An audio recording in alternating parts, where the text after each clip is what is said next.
মহতরম বৃন্দ, সবাইকে আমার শুভেচ্ছা। আমি বলখালীর ৮ আসনের শহীদ উমরের আম্মু।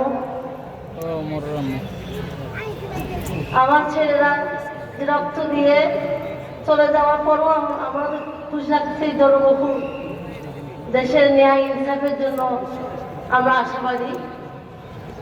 জুলাইকে ধারণ করতে হবে সবাইকে, জুলাইকে বিক্রি করতে দেওয়া যাবে না।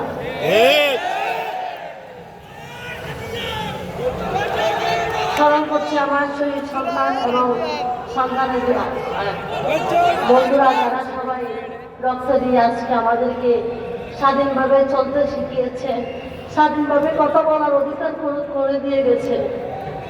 আপনাদের কাছে, দেশের কাছে, রাষ্ট্রের কাছে, সবার কাছে আমার অনুরোধ, আমাদের ছেলেদের রক্ত যেন দিতে না যায়,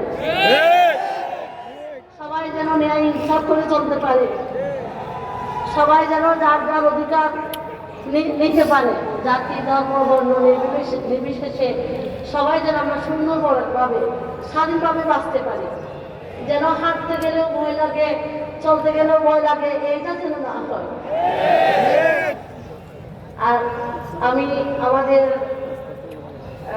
সবাইকে আমার অনুরোধ, আপনারা ব্যক্তিদেরকে সবাই নির্ধারণ করবেন, যাদেরকে সবাই চিরচেনাই চিহ্নিত, যাকে সবাই চিনবে, যে আমাদের ভালো করতে পারবে, যে আমাদের জন্য, আমাদের অধিকার জন্য লড়তে পারবে, তাদেরকে আপনারা জয়যুক্ত করবেন। আমি উমরের আম্মু হিসেবে বলছি।